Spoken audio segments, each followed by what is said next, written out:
40살인 여성입니다. 결혼 후 음식점을 운영하며 살고 있습니다. 결혼 전에는 사업을 할 생각이 없었지만 결혼 후에는 둘 다 회사에서 정년 퇴직하기 어려울 것으로 생각하여 함께 회사를 그만두고 음식점을 오픈했습니다.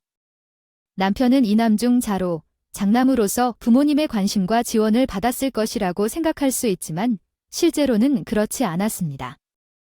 오히려 차남인 제게 부모님의 관심과 사랑이 주로 쏟아졌고 남편은 어려운 처지에서 태어나서 그랬다고 말합니다.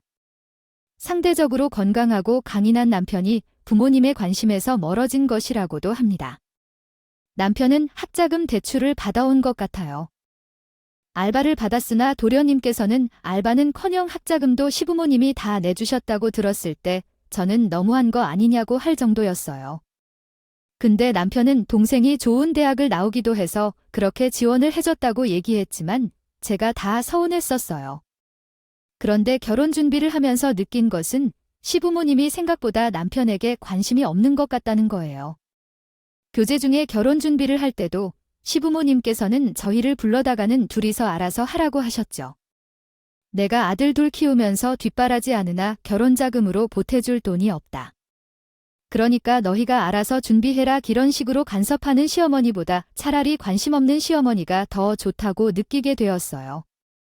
생각했습니다. 근데 우리가 결혼하고 음식을 준비할 때 시부모님은 돈 없다며 도와주지 못하셨어요. 근데 우리는 처음부터 시부모님께 도움받으려고 한 적이 없었거든요. 그래서 우리는 힘으로 음식점 사업도 시작하게 되었죠. 그렇게 시부모님께서 돈이 없다고 하시던 것과 달리 도련님이 결혼 준비할 때는 여기저기서 돈이 나왔더라고요. 그리고 우리도 별도로 도련님이 결혼을 준비하면서 돈을 보태라고 하셨어요. 둘째가 만나는 상대와 결혼한다고 하더라고요. 들어보니까 며느리가 대기업 다니신다고 하더라고요. 우리 아들도 잘 나갔지만 그래도 남자 쪽에서 좀 더 챙겨야 할 것 같아요. 아니야. 그래서 너희가 모은 돈도 둘째가 시집갈 때 보태라. 너희 어머니는 저희 사업 때문에 대출을 많이 받아서 이자를 갚느라 힘들어요. 저희는 돈을 드리는 것보다는 가전제품을 하나 사드려 드릴게요. 냉장고나 세탁기 정도면 되지 않을까요? 또한 도련님의 회사 생활도 오래되어서 모은 돈도 많으실 거예요. 아니에요. 얘가 모은 돈이 있겠어. 그렇게 말하지 마. 너희 가게도 있으니까 대출도 잘 될 거예요. 좀 더 받아서 5천만 원 정도 마련해봐라. 그러면 우리도 둘째 며느리 대한테 면이 서겠어. 아니야. 거기 벌써 자기 딸이 대기업 다니고 있다고 의지하는데 어떻게 해야겠어? 우리가 맞춰줘야지. 우리 결혼할 때는 돈 하나 없다고 하면서 지원 한 번 안 해줬잖아. 도련님 장가갈 때 저희가 대출을 받아 돈을 마련하라고 하더라고요. 저희 음식점이 잘 되었기 때문에 저도 얼마 정도 돈을 들였을 테지만 그 당시에는 저희 음식점 상황 또한 좋지 않았거든요. 그래서 남편이랑 어떻게 해야 할지 고민했는데 남편이 둘이가 어느 정도는 지원을 해주자 하더라고요. 5천만 원은 아주 적은 돈은 아니지만 동생이 결혼을 하는데 우리가 어느 정도 보태는 것이 좋을지 생각하며 선물 있는 돈을 모아보고 그 정도만 대출을 받았습니다. 자, 무슨 도련님 장가 가신다고 해서 우리가 대출까지 받아 돈을 마련해 드릴 것이냐고요. 도련님도 회사 다니고 동서대 사람이고 대기업 다니는데 두 분이서 스스로 해낼 것 같아. 뭘 하러 우리가 나서서 돈을 마련해야겠어요? 어머니와 아버지께서 얼마 정도의 지원을 해주시는 것 같던데 그렇다면 결혼을 준비할 때 분수대로 준비해야겠죠. 저는 이렇게 하고 싶어서요. 그렇게 해주면 동생도 우리한테 고마워할 거고 엄마도 이제 더 이상 우리나 동생에게 뭔가를 해줄 필요가 없을 거예요. 우리 상황이 힘들긴 하지만 그래도 다시 금방 좋아질 거예요. 5천만 원은 너무 부담스러워서 2천만 원 정도만 보태주고 싶었는데 남편은 기왕에 지원을 받는 거니 대출을 받아 결혼을 해보자고 하더라고요. 남편이 그렇게 말하니까 그냥 이렇게 해주고 결혼을 하자는 생각이 들었어요. 들었습니다. 그래서 남편과 함께 있는 돈 없는 돈을 모두 끌어모아 대략 1천만 원 정도를 대출받아 도련님 결혼 비용을 부담했습니다. 그 결과 시어머니께서 우리에게 고마워하시더라고요. 결혼 생활 동안 시어머니는 우리에게 생신이나 음식을 대접해 준 적이 없었는데 결혼 자금을 지원해 준 덕분에 고맙다는 말씀을 하셨습니다. 그래도 시어머니가 좋아하신다고 해서 과감하게 결정했지만 했던 선택이 옳았다는 생각이 들었습니다. 그러나 도련님이 결혼하고 나서 시어머니는 예전처럼 우리를 대하시는 모습을 보여주지 않았어요.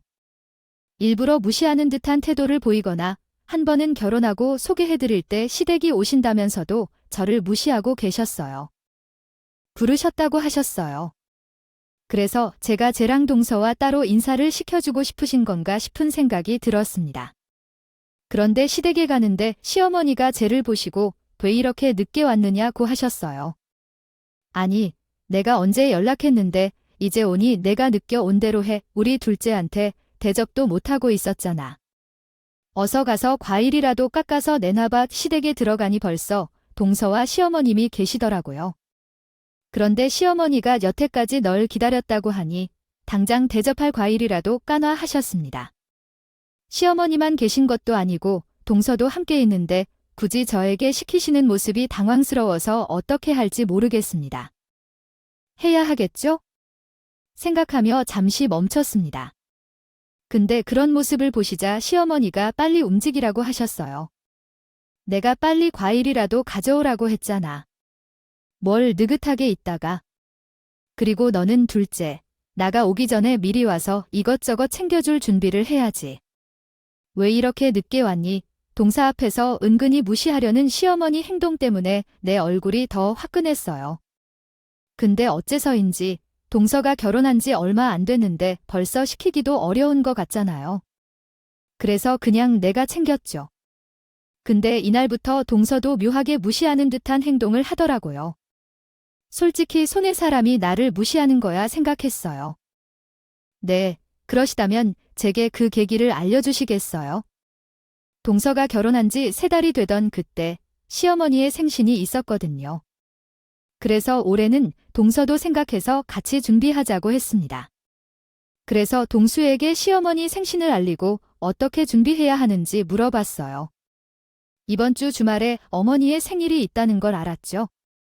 작년에는 제가 결혼하고 처음으로 시어머니의 생신을 맞았는데 다양한 요리를 준비했었거든요. 동서도 있으니까 함께 준비하는 게 좋을 것 같아서 동서야 혹시 생각해 놓은 게 있나요? 요즘은 회사 업무 때문에 정신없어서 신경을 못 쓸 것 같아요. 나중에 시어머니의 생일 준비를 도와드리는데 절반 정도의 비용을 부담해야 하니까 형님, 좀 도와주세요. 미리 사과드리지만 이번에 정말로 시간이 없어요. 저는 금요일 저녁과 토요일 아침에 시어머니 생신상을 준비할 예정입니다. 시어머니 생신을 다녀오실 수 있는 가능성이 있지만 저는 금요일에 야근을 해야 하고 토요일 아침에도 잠깐 출근해야 합니다. 따라서 음식 준비를 할 시간이 없을 것 같아요. 어떻게 해야 할까요? 형님, 좀 도와주실 수 있을까요?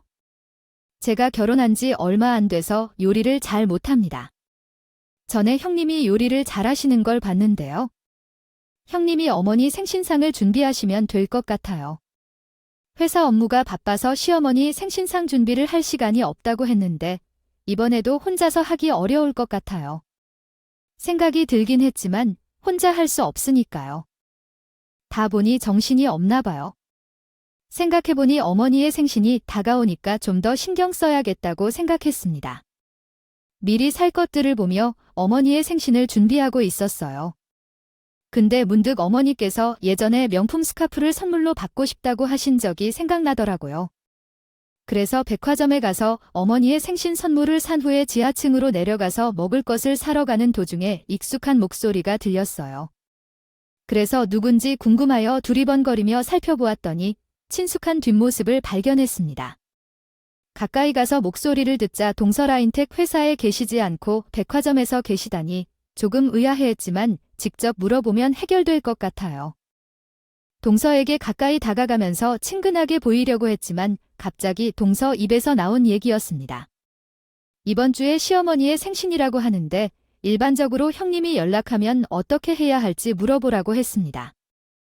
우리 형님이 계속 시어머니 생신에 대해 어떻게 할지 물어보는데 솔직히 그런 것은 맏며느리가 스스로 해야 할 일이 아니겠어요.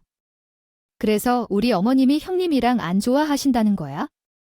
아주버님이랑 둘이서 무엇을 하고 있는데 나는 회사에 다니는데 굳이 음식을 만들려 하더라고요. 그래서 나는 회사가 바빠서 형님이 스스로 하라고 했어요. 왜 이런 것까지 다 내가 신경 써야 하죠? 그리고 돈은 반보해드릴 테니까 알겠다고 했다고 해버렸어요. 그러자 동서는 곁에 있었습니다. 그래서 형님도 심심한가 봐요. 이야기를 하나 해볼까요? 돈이 부담되면 요리하는 것도 괜찮잖아요. 가능한 한 늦게 시작하는 것이 좋다고 생각하는 이유는 시작하면 계속해야 하기 때문이에요. 전 바쁜데 형님은 장사해서 시간이 많이 남으셨나 봐요. 그래서 저는 형님에게 알아서 하라고 넘겼어요. 이야기를 나누며 함께 웃음 지었어요. 하지만 한편으로는 자존심이 상해도 그렇게 말할 수 있는지 의아했어요. 사실 동서도 시어머니가 무시하는 것을 보고 저에게도 조금 무시하는 듯하다는 생각이 들 때가 있었거든요. 그러나 이 정도까지 생각할 줄은 상상도 못했어요. 회사 때문에 정말 바빠서요. 시어머니 생신상을 준비하지 못한 것으로 생각하여 하기 싫어서 이를 핑계를 댄 줄은 꿈에도 몰랐습니다. 그래서 결국 저는 백화점에서 동수를 만나 아는 척을 하지 못하고 집으로 돌아왔어요. 그런데 집에 도착하면서 마음이 무거웠습니다. 동수를 어떻게 대해야 할지 고민이 들었거든요. 그렇게 집에서 혼자 쏘가리를 하고 있을 때 남편이 퇴근하여 제 얼굴을 보며 무슨 일이 있냐고 물어봤습니다.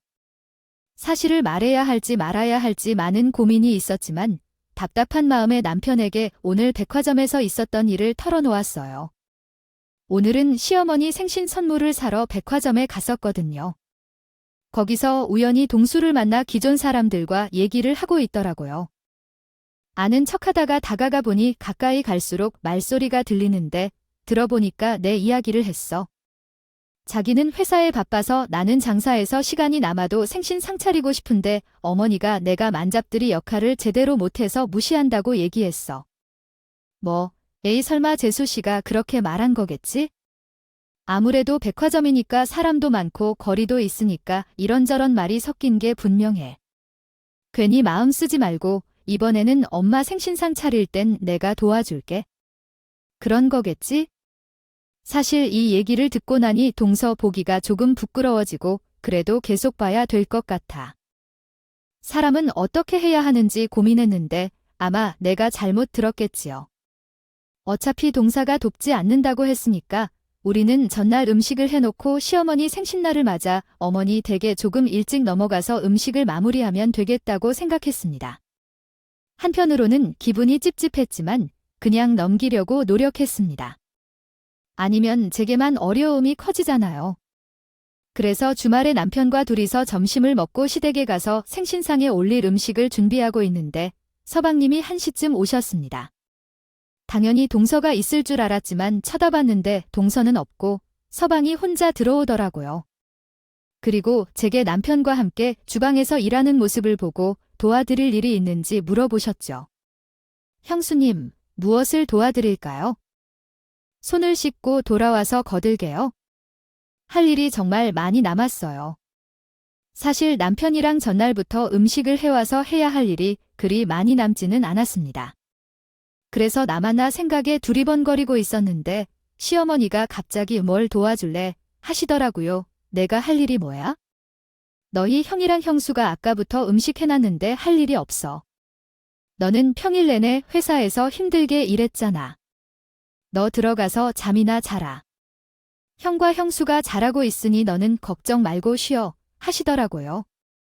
그나저나 우리 둘째 며느리는 언제 온다는데 시어머니는 서방님에게 평일 내내 일하느라 힘들었으니 들어가서 쉬라고 말씀하셨죠. 그런데 제 남편과 저도 평일 내내 음식을 해야 해서 힘들었거든요. 회사는 6시에 퇴근하고 남편과는 밤 10시가 되어야 겨우 문을 닫으니까요. 그 말을 듣고는 어떻게 그렇게 말씀하실 수 있을지 궁금해졌고 그리고 동서를 찾으시느라고요. 동서가 언제 오느냐고 물어보는 소리에 제 귀가 쫑긋해졌어요.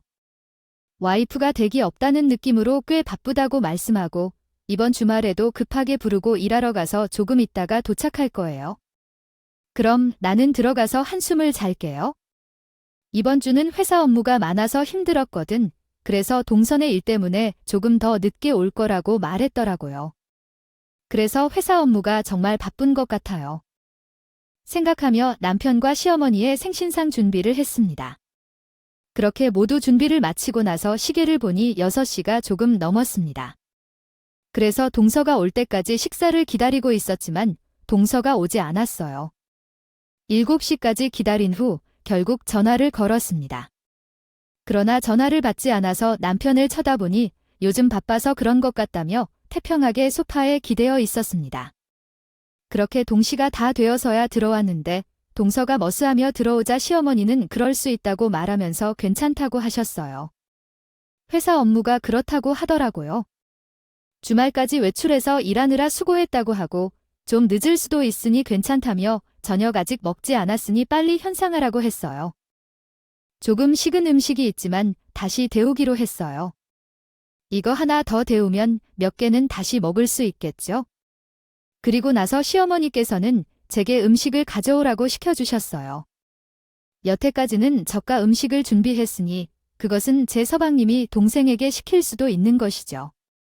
그런데 너무 당연하게도 시어머니께서는 제게 시키시고 서방님은 옆에서 앉아 밥을 먹기 시작했습니다. 마음속으로 동생과 서방님의 얼굴을 번갈아 봤는데 동생의 얼굴에서 빛이 나더라고요. 뭔가 피부 관리를 한 것처럼 보였어요. 그래서 전화를 받지 않은 이유가 무엇인지 생각해 봤어요. 사실 일이 많거나 바쁠 때는 전화 받기가 힘들 수도 있지만 주말인데도 8시까지도 전화가 없네요. 얼굴이 번쩍번쩍 광채를 띠며 집에서 편하게 쉬다가 관리를 받으러 다녀온 것처럼 보였습니다. 동수의 얼굴을 보니 속에서 불길이 솟았지만 시어머니 생신날 얘기도 하고 그래서 그냥 넘어갔습니다. 그러나 남편과 집으로 돌아가는 길에 몇 번 생각해보니 화가 나더라고요. 아까 동수의 얼굴을 보았는데 회사에서 일한 후에 온 얼굴이었어요. 딱 봐도 어디서 관리를 받고 온 것처럼 보이더라고요.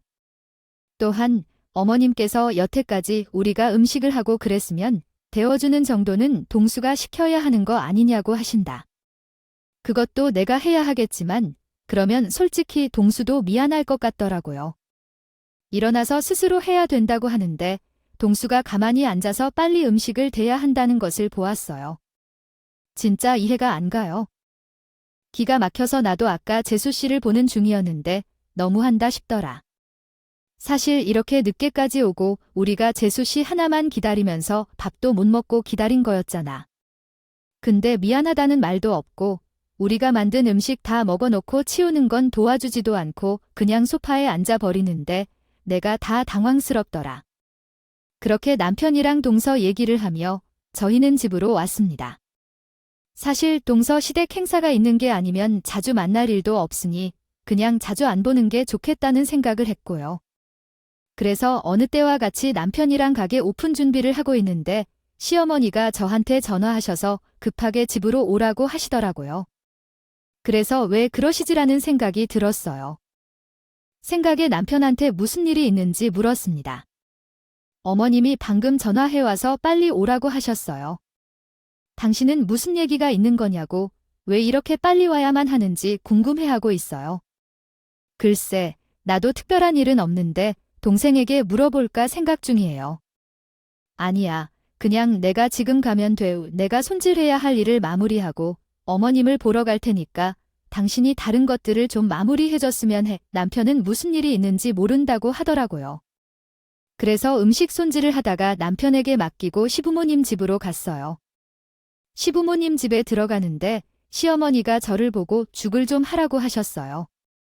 그래서 아버님이 아프시다고 질문을 해주셨네요. 어머니는 마음이 아프신 분처럼 보이지 않으셨다고요?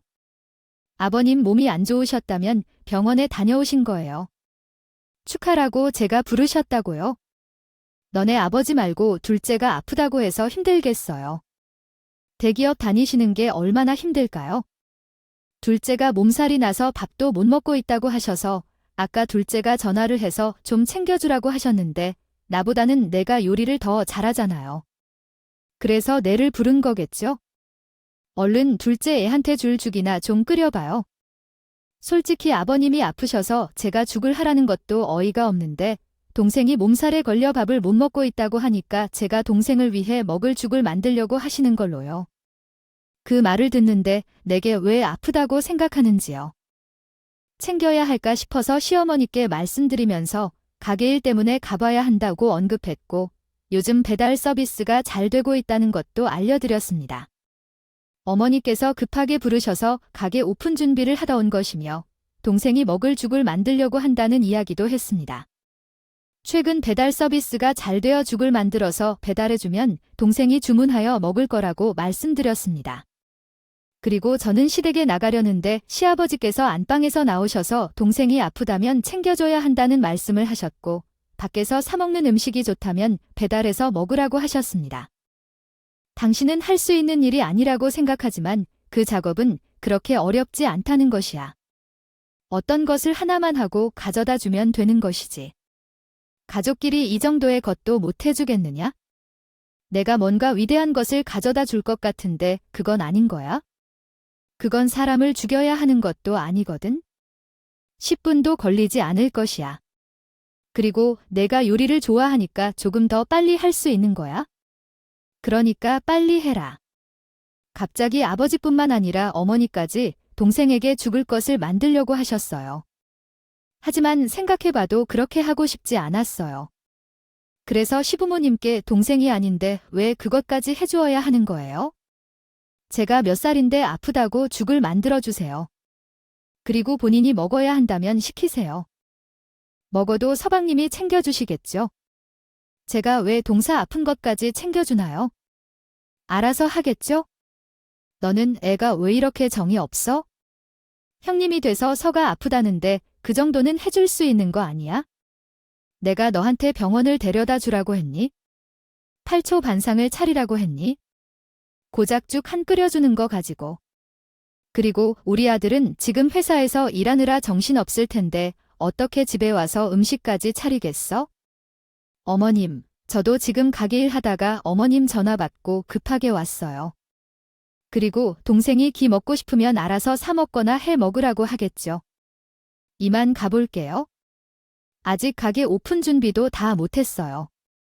그렇게 저는 못한다고 하면서 나오는데 시어머니가 뒤에서 못 된다고 하셨어요. 하지만 굳이 동생 먹을 줄까지 해다 줄 필요는 없다고 생각했습니다. 그래서 다시 저희 가게로 왔는데 남편이 저를 보더니 무슨 일이냐고 물어보더라고요. 그래서 제가 시댁에서 있었던 일을 얘기해 줬습니다. 그렇게 계속 쌓이다 보니 제가 스트레스를 받았나 봐요. 장사 준비를 하다 위장염으로 쓰러져서 병원 응급실로 실려간 적이 있었습니다. 병원 의사 선생님이 스트레스가 심하다고 하시면서 저에게 입원하라고 얘기하셨어요. 스트레스가 심하셔서 경까지 오게 된 것 같아요. 근데 몸에 영양분도 부족해 보이니 며칠 입원하셔서 치료하시는 것이 좋을 것 같아요.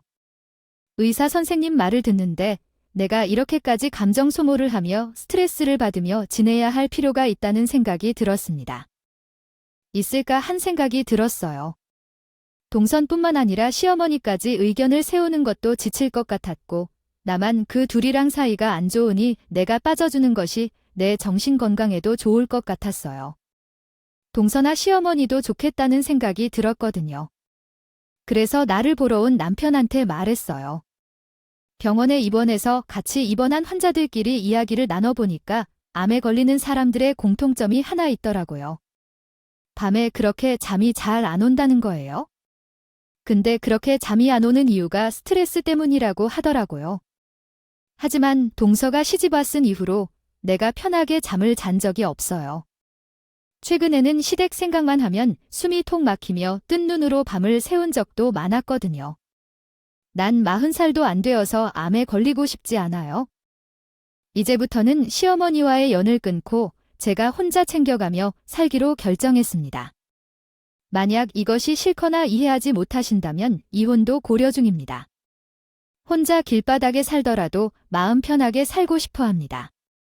남편은 제가 전하는 말을 조용히 듣고 살겠다고 했습니다. 그래서 연락을 끊고 함께 살기로 했습니다. 요즘 힘들어 하시는 것을 알고는 있었지만 이 정도까지 힘들어 하실 줄은 몰랐습니다. 하지만 제가 우리 부모님으로부터 받은 것들을 생각해보면 이렇게 아픈 모습을 보니 제가 더 나은 행동을 해야겠다고 생각했습니다. 그동안 고생 많았습니다. 이제는 몸을 쉬고 우리 둘이 행복하게 살기로 했습니다. 남편이 이해해 주신 것에 감사하면서 눈물이 나왔습니다.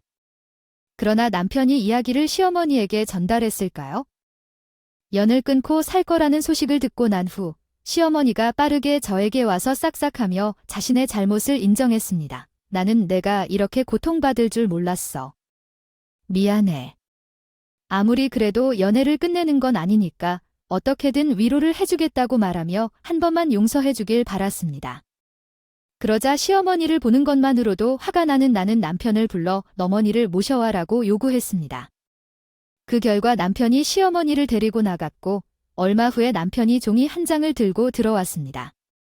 그 종이를 건네며 시어머니가 쓴 편지라고 말했습니다.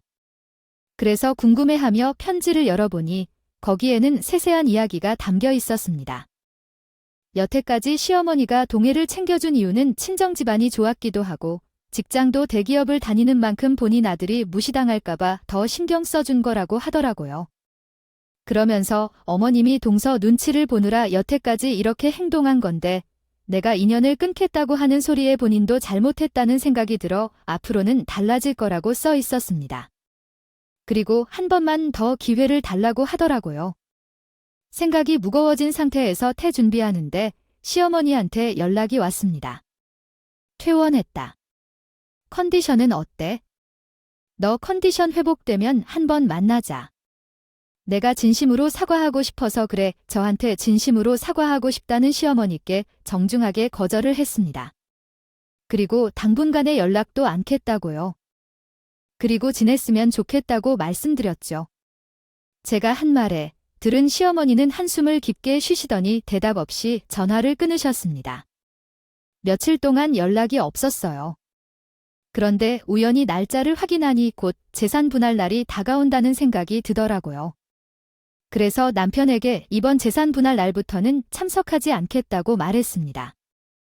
이번 주 주말에 재산 분할 날인 거 알아요? 당신은 가고 싶으면 가고 당신까지 연락을 끊고 살 생각은 없어요. 하지만 나는 이번 명절부터는 안 갈 거예요.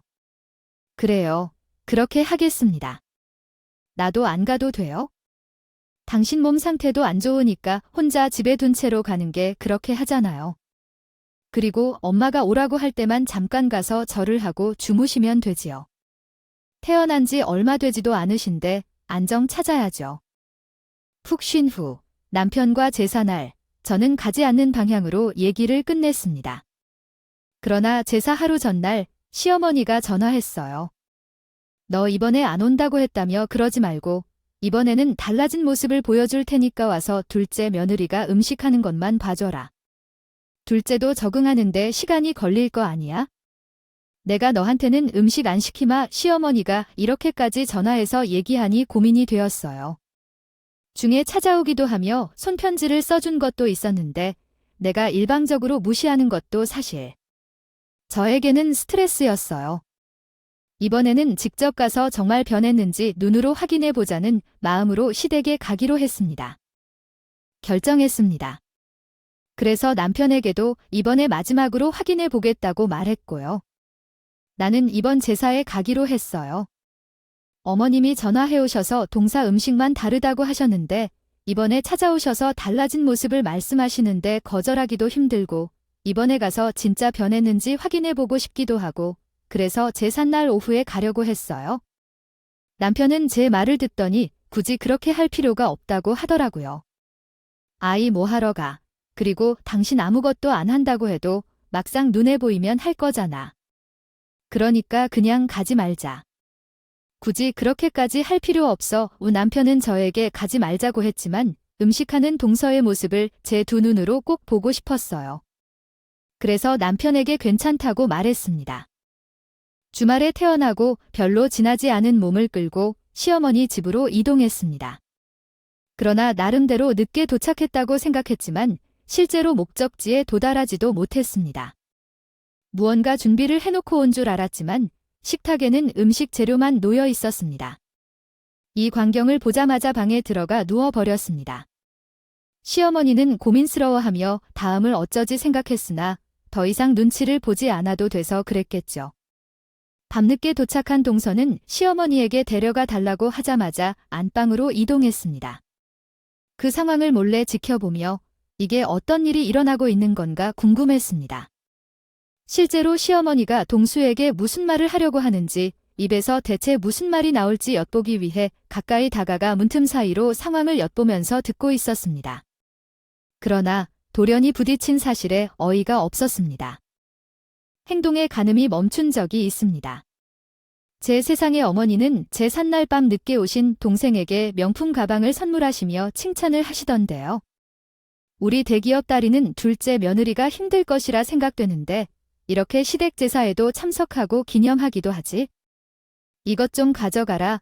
이번에 백화점에 다녀왔더니 우리 둘째 며느리가 가지고 다니면 정말 예쁠 것 같은 가방이 있어서 그래서 그것 하나 샀어요.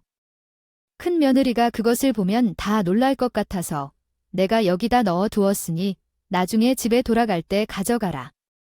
그 모습을 보니 몸 안에 힘이 다 빠져나가는 기분이었습니다. 저는 결혼한 뒤 제사상을 4번이나 혼자 준비하는 동안 명품 가방은 물론 명품 지갑 하나도 못 받았거든요. 사실 그런 것들을 받고 싶은 마음도 있었습니다.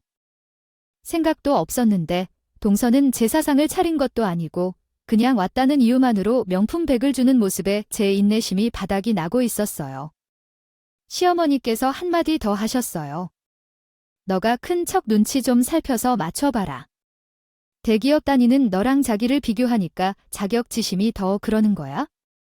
며칠 맞춰주는 척하면 또 아무 일 없이 예전처럼 지낼 수 있을 거야? 그 애가 변변찮은 대학을 나왔니? 너처럼 좋은 애의 취업을 해보기 했니? 그러니 샘나서 그러는 거지? 아무래도 내가 신경 쓰일 거겠지만 많이 배운 내가 이해 좀 해줘라 그 말을 듣는데 어안이 벙벙해지더라고요. 그렇게 시어머니와 동생을 문틈으로 보고 있는데 갑자기 서방님이 저를 부르셨어요. 소리에 화들짝 놀라 주방 쪽으로 갔습니다. 제가 왜 그러냐고 하니 서방님이 저에게 밥을 차려달라고 하더라고요. 아, 저랑 와이프 저녁도 못 먹고 넘어왔어요. 배고프니까 식사 좀 빨리 차려주실래요? 오늘 제사상에서 먹을 거 많을 거 아니에요? 상을 제가 왜 해요? 서방님 밥순이는 동서가 동서랑 이야기하세요. 저는 갈게요. 이런 건 집에 있는 형수님이 해주셔야 돼요. 아직도 삐지신 거예요. 나이가 몇인데 아직도 그러시는 거예요? 이번에 우리 엄마가 형수님 찾아가서 사정도 하고 편지도 썼다면서 이 정도면 우리 엄마도 형수님 대접해 줄 만큼 해주신 거잖아요. 도대체 뭘 얼마나 더 해줘야 되는 거예요? 어차피 저는 시어머니랑 서방님과 함께 태그, 유아이.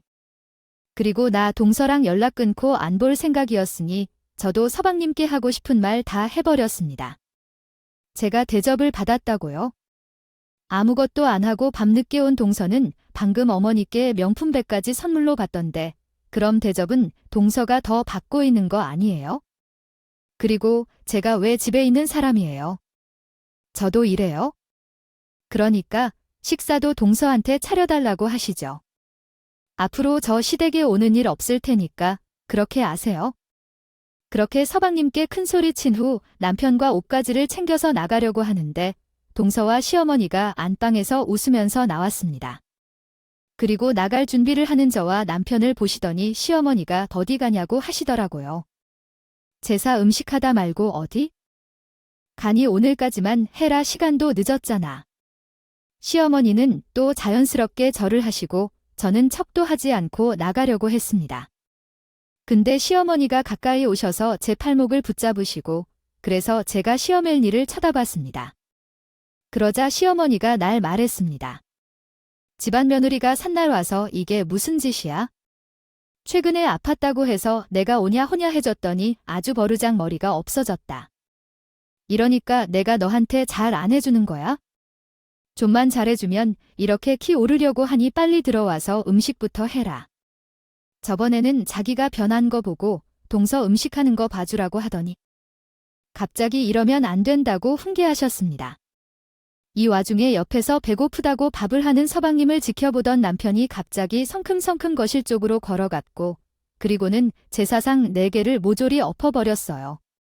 그리고는 제 팔목을 잡고 있는 시어머니한테 제 손목을 가져가더니 당장 나가자고 소리쳤습니다. 그 모습을 본 어머니가 지금 뭐 하는 거냐고 하셨고 너 지금 이게 뭐 하는 짓이야. 그리고 어디서 가면 제 사상을 엎어.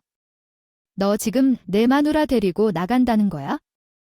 내가 너 그렇게 가르쳤어? 엄마도 이제 그만하세요. 정말 너무 아신 거 아니에요? 이제 저도 그만 올게요. 재산은 조상이 알아서 챙기세요. 내가 너를 어떻게 키웠는데 배은망덕한 것도 정도가 있지? 불효. 막심해.